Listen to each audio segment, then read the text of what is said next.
Radhe Radhe everyone, welcome back to my another study blog. तो आज जब मैं मॉर्निंग में उठी ना, वेदर इतना प्यारा हो रखा था, आप देख सकते हो। बारिश हो रही थी एंड मौसम बहुत ज़्यादा ठंडा था। तो आज इस वीडियो में मैं आप सबके साथ अपना बुक रिसोर्सेज जो मैं यूज़ करती हूँ वो शेयर करने वाली हूँ। तो वीडियो को पूरा देखना। चलो स्टार्ट करते हैं। तो मॉर्निंग में सबसे पहले मैंने शाल लिया एंड मैं रेडी हो रही थी लाइब्रेरी जाने के लिए।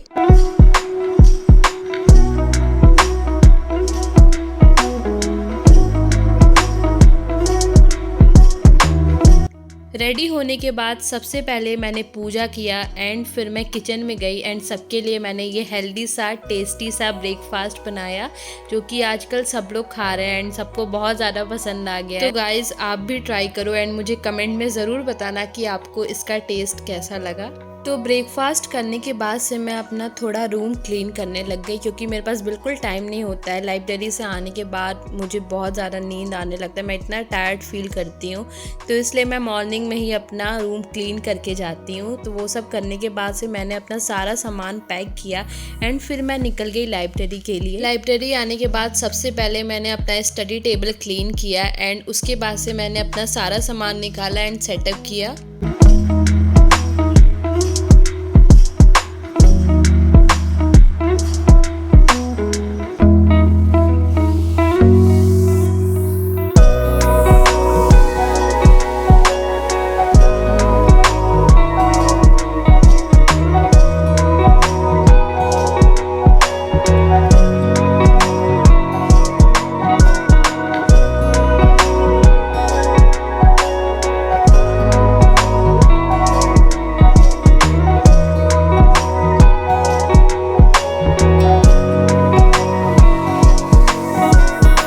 तो सबसे पहले मैं बैठ गई अपना टू डू लिस्ट प्रिपेयर करने।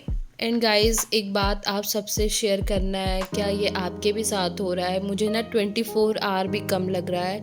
सच में एक टाइम ऐसा था ना कि मैं एक एक दिन एक एक घंटा मैं ऐसे ख़त्म नहीं कर पाती थी। मुझे लगता था कितना बड़ा दिन हो रहा है एंड आज ये एक टाइम है जो कि 24 आवर मेरे लिए कम लग रहा है क्योंकि पढ़ना इतना ज़्यादा है। मॉक टेस्ट हो गया, मेंस का हो गया, प्री का हो गया एंड टू डू लिस्ट मेरा इतना बड़ा है, मैं कंप्लीट नहीं कर पाती हूँ। कभी कभी तो मुझे इतना रिग्रेट फील होता है।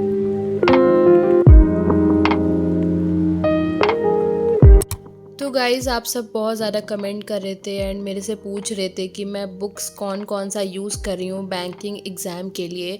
तो मैं आपको पहले भी रिकमेंड की थी, ये ओसवाल की बुक है गाइज़। ये मैं क्वांट्स का आपको अभी शो कर रही हूँ एंड अपने नेक्स्ट ब्लॉग में बाकी सारे सब्जेक्ट का आपको बताऊँगी।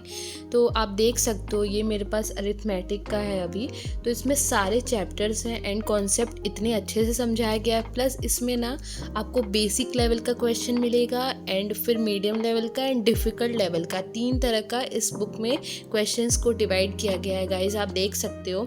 एंड ईच सब्जेक्ट का क्वेश्चंस है एंड जो भी आपके प्रीवियस ईयर में आया है, लाइक बैंकिंग एग्ज़ाम में हो गया, एसएससी में हो गया, जो भी आप देख सकते हो सारे टाइप के क्वेश्चंस हैं इस बुक में। तो अगर आप इस बुक से प्रैक्टिस करते हो ना तो डेफिनेटली आपका बहुत ज़्यादा इम्प्रूवमेंट होगा। मेरा तो मॉक टेस्ट में बहुत ज़्यादा इम्प्रूवमेंट हुआ है इस बुक से क्वेश्चन सॉल्व करके। तो मैं इसलिए आपको ये बुक रिकमेंड कर रही हूँ। ये बहुत ही ज़्यादा बेस्ट बुक है गाइस एंड ये है क्वांट्स की बुक। इसमें भी सारे चैप्टर के कॉन्सेप्ट बहुत क्लियर वे में समझाया गया है एंड इसमें बहुत ज़्यादा क्वेश्चन है, हर एक चैप्टर का क्वेश्चन है इसमें। एंड इसमें प्रीवियस ईयर का क्वेश्चंस भी है जो आपके बैंकिंग एसएससी में जो भी आया है वो सारा है इसमें। तो बहुत ही बेस्ट बुक है ये ओसवाल की, मैं आपको रिकमेंड कर रही हूँ, आप ये परचेज़ कर लेना। तो इस बुक का लिंक मैं आपको डिस्क्रिप्शन में दे रही हूँ एंड वहाँ से आप परचेज़ कर लेना। एंड मैंने अपना कूपन कोड भी दे दिया है, तो वो कूपन कोड यूज़ करके आपको डिस्काउंट भी मिल जाएगा।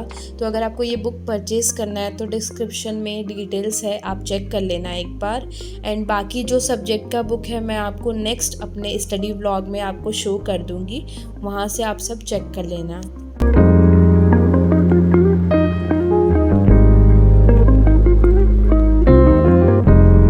लिस्ट में मेरा इतना बड़ा है, मैं कंप्लीट नहीं कर पाती हूँ। कभी कभी तो मुझे इतना रिग्रेट फील होता है। मैं सोचती हूँ कि अब मैं कितना, मतलब मैं 5-6 घंटे ही सो पाती हूँ। पहले ऐसा होता था कि मैं 8-9 आवर आराम से मैं मतलब सोती थी, मैं आराम से रेस्ट करती थी। लेकिन आज एक टाइम है, मुझे इतना रिग्रेट फील हो रहा है। 4-5 घंटे भी सोना मेरे लिए ऐसा लग रहा है कि नहीं, मुझे नहीं सोना चाहिए।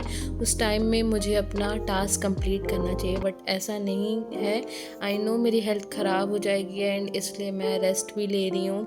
बट सच में मुझे टाइम बहुत कम लग रहा है एंड अभी जितना पास एग्ज़ाम आ रहा है ना, उतना ज़्यादा प्रेशर बन गया है और उतना ज़्यादा टेंशन, स्ट्रेस। आई नो सबको हो रहा होगा ये चीज़, क्योंकि देखो यार, हम जब भी स्टार्ट किए हों, लाइक 5 to 6 मंथ से मैं स्टार्ट की हूँ प्रिपरेशन, एंड आप सब भी किए होगे।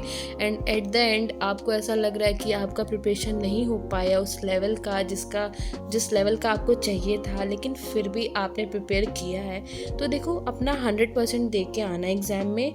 ये नहीं सोचना है कि होगा या नहीं होगा। अभी से अगर हम लोग एज्यूम कर लिए ना, तो वहाँ जाके जो हम लोग क्वेश्चन यहाँ पे सॉल्व कर भी ले रहे हैं, वहाँ पे टाइम 20 मिनट जो आपको मिलता है ना, वो इतना फास्ट जाता है। आई डोंट नो, मैं यहाँ पे मॉक टेस्ट देती हूँ ना, फिर भी मैं कर लेती हूँ। लेकिन एग्ज़ाम टाइम में, जब मैंने फर्स्ट टाइम एग्ज़ाम दिया था ना, तो उस टाइम मैं मतलब रीजनिंग में मैं बता रही हूँ, मैंने 8-9 अटैम्प्ट ही किया था क्वेश्चन का। एंड उस टाइम पे जो टाइमिंग था ना, इतना जल्दी गया था कि 8-9 क्वेश्चन करने में ही मेरा 20 मिनट्स ख़त्म हो गया। एंड मुझे आइडिया भी नहीं हुआ कि बाकी सारे क्वेश्चंस किस टाइप के हैं, क्या है। एंड अब जब मैं पढ़ के एंड अब मैं जब एग्ज़ाम में बैठूंगी, तो वो स्पीड जो है, वो जो स्पीड है ना, वो मुझे बहुत ज़्यादा अच्छा करना होगा। स्पीड चाहिए आपको किसी भी क्वेश्चन को सॉल्व करने में। तो अभी से लग जाओ, प्रैक्टिस करो, चाहे कितना आपको पढ़ना पड़े आप पढ़ो, लेकिन पूरा ये जो साल है वेस्ट नहीं होना चाहिए। हमें इस साल कुछ ना कुछ करना है यार, क्योंकि देखो, कब तक इंसान एक ही चीज़ को पढ़ेगा। अगर हम डेली एडिटोरियल, वो कैब कुछ भी हम पढ़ रहे हैं एंड हम उसका नोट्स बना रहे हैं, ठीक है, आपने अच्छे से सारे दिन का नोट्स बनाया है, 4-5 महीने से आप पढ़ रहे हो, एंड अगर आपका सिलेक्शन नहीं होता है, तो वो उन नोट्स का क्या मतलब। आई मीन आपका पूरा जो भी आपने मेहनत किया वो सारा वेस्ट चला जाएगा। तो यार कुछ तो हम लोग करें। इतना मेहनत कर रहे हैं, 8-8, 9-9 घंटे लाइब्रेरी में जाके पढ़ाई कर रहे हो या आप घर पे कर रहे हो, तो एटलीस्ट आपका कोई एक एग्ज़ाम तो निकलना ही चाहिए यार, वरना ये जो वेस्ट हो जाएगा, ये जो मेहनत हम कर रहे हैं, ये जो अपना टाइम हम दे रहे हैं, मतलब फैमिली को भी टाइम नहीं दे पाते हैं। अब हमारे केस में ऐसा है ना यार, कि सिर्फ पढ़ाई पढ़ाई पढ़ाई, हम साथ बैठ के खाना भी नहीं खा सकते, फैमिली को टाइम नहीं दे सकते, हम कोई भी एक्टिविटीज़ नहीं कर रहे हैं। सिर्फ हमारे सामने एक स्ट्रेस है, एक डर है कि लाइफ में अगर कुछ नहीं किया तो लाइफ पूरी फंस जाएगी। तो हमें बहुत ज़्यादा मेहनत करना है। तो व्लॉग पसंद आया हो तो चैनल को सब्सक्राइब कर लो। मिलते हैं नेक्स्ट व्लॉग में, तब तक के लिए बाय।